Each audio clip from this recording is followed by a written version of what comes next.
Alôs!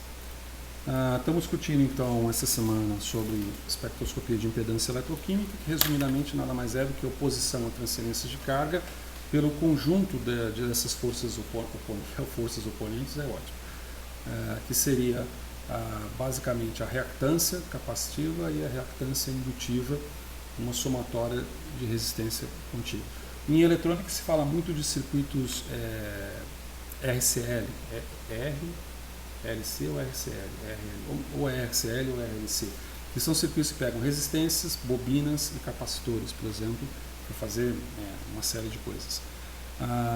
Estabelecido isso, a gente tem a forma, como a gente tem uma forma de representação no plano complexo, eu esqueci de falar uma coisa que é bem importante, esse ZI não é um ZI à toa, mas tudo bem, a gente deixa para o próximo. Vamos abrir aqui, senão confunde um pouco. Vamos abrir aqui, agora deu, ó. Agora vai dar, vai entender por que funciona desse jeito, mas enfim. Tá. Oi, acho que esse é o 3, acho que sim. Acho que esse é o EIS, acho que sim, tem que ser, né? Tá em cima, tá para cima, controlando o horário, beleza, controlando o horário. Bom, você tem como obter os parâmetros de impedância. Bom, como obter, você tem que ter um módulo espectroscopia de impedância. Antigamente eles chamavam de módulos de lock-in também. Ou basicamente o que você precisa fazer é varrer uma determinada faixa de frequências, né, para dar essa noção de espectroscópio. Alguns medidores são pontuais, alguns utilizados em construção de caixas acústicas são pontuais, aplica-se uma, duas ou três frequências para obter a impedância daquela caixa, né, do alto-falante. No caso da espectroscopia você faz uma varredura e você tem formas de representação. Na realidade não é como obter os parâmetros, é a representação dos parâmetros. Como obter os parâmetros é ter dinheiro para comprar um bom potenciostato. Uma representação, mais ou menos umas duas ou três representações, tá?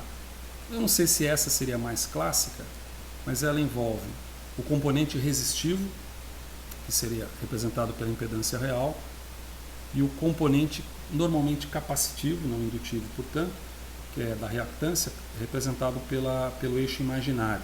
Então daí vem eixo imaginário e eixo real, e por isso está relacionado a números complexos. Tá? E aí você vai, a partir aqui da direita, você vai aumentando as frequências aqui, aumentando as frequências aqui, aumentando as frequências aqui, e vai desenhando um determinado perfil. Curioso que é da direita para a esquerda. Essa é uma representação clássica, e essa representação leva o nome de representação de Nyquist. Isso em homenagem, acredito, ao físico que estudou isso, porque em determinados fenômenos em física, essa representação ela desce um pouco aqui, tá certo? Mas em eletroanálise não, ela forma esse semicírculo ou algo parecido com um semicírculo. Então aqui você começa em, vamos dizer, 100 mHz, aqui ó, 100 mHz, e termina aqui, por exemplo, em 100 kHz. Tá? Esse K minúsculo, diga-se de passagem. E aí você nesse arco aqui você tem algumas informações que são passíveis de se obter, como esse ponto máximo aqui, ele representa 1 sobre 2 πf R RCT, que seria a resistência de transferência de carga, e a capacitância do sistema. Então veja que você consegue obter valores com uma capacitância, que é uma capacitância da dupla camada sobre o eletrodo, através de um trabalho que envolve impedância. Mas tem outras representações. Tá?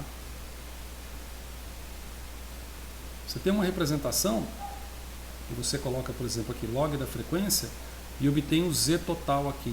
Isso normalmente costuma dar alguma coisa parecida com esse tipo de desenho ou representações múltiplas disso. E esse aqui é muito famoso, esse aqui é a representação de Bode, gráfico de Bode. Tá? Em eletrônica existe muito disso. Ou então você faz aqui o log de F e verifica aqui o ângulo φ que é formado. E se a gente colocasse um embaixo do outro, daria para ver certinho que este ponto aqui coincide com algo que representaria uma coisa parecida com isso daqui, tá? Representaria esse máximo aqui. São as representações, vamos dizer assim, mais prementes que existe em eletroanálise, tá bem? Bom, Como em eletroanálise, interessa te controlar o horário aqui, como em eletroanálise, será que eu coloco como em eletroanálise? Tá, em eletroanálise,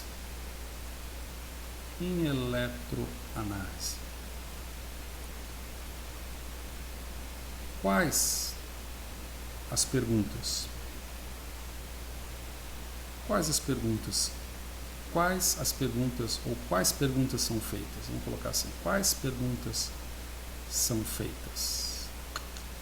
Tchananã.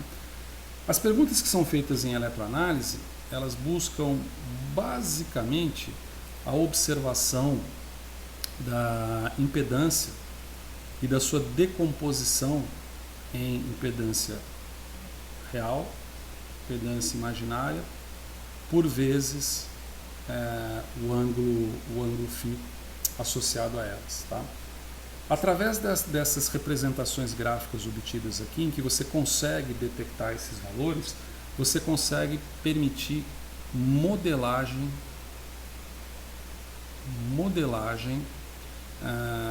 do problema eletroquímico,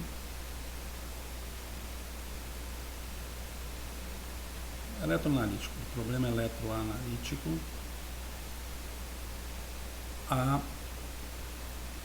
seriam modelagens, circuitos elétricos equivalentes. Circuitos elétricos equivalentes. Tá certo? Isso que você faz. Mas a gente pode também perguntar isso aqui, para quê? Quer dizer, eu obtenho parâmetros de impedância e comparo esses parâmetros com circuitos elétricos equivalentes para quê? Tá? A resposta seria para entender. Para entender como a célula eletroquímica,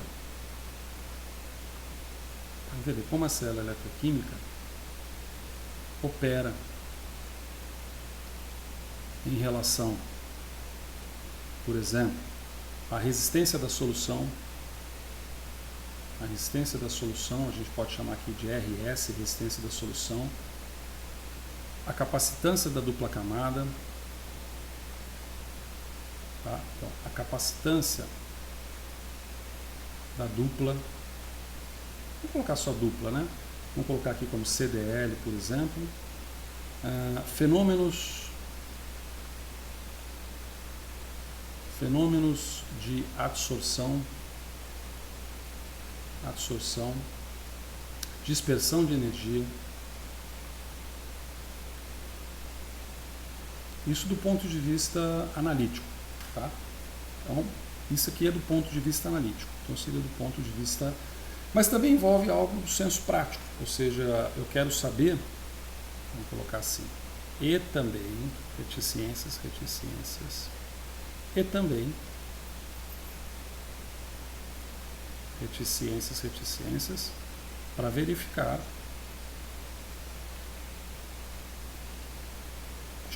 verificar alterações que são induzidas na superfície do eletrodo.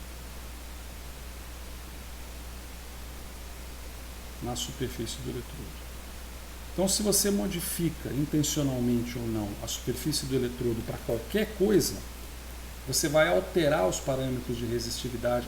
Coloquei outra coisa também muito importante aqui, ó. Não só a resistência de solução, mas colocar aqui, ó, o parâmetro chamado de resistência de transferência de carga. Vou colocar aqui a resistência de transferência de carga. Vou colocar assim, transferência de carga. Vamos colocar aqui como RCT, que é bastante empregado nos livros. Tá bem? Então são parâmetros numéricos que vão me contar a história de como a superfície daquele eletrodo está trabalhando, como a resistência de solução está operando, como que a transferência de carga está ocorrendo próximo à dupla camada, qual é a capacitância da dupla camada, ou seja, as alterações e os mecanismos envolvidos na superfície de um eletrodo modificado para tal. Então, para isso, faça uso, como aqui já esgotou, eu vou salvar isso aqui, esse aqui é o 3, né? É o 3. Para isso, faça uso de uma análise comparativa com os circuitos elétricos. Mais uma vez eu não vou conseguir. Tentar a última vez. Se eu não conseguir... Poxa, que coisa, hein? Tudo bem, já sei. A gente só exporta o bichinho aqui. Belezura, 3, tranquilo. Fecha. E chegamos aqui no slide. Circuitos equivalentes. Mas antes de circuitos equivalentes, eu vou dar uma pausa aqui para iniciar provavelmente o último vídeo, tá?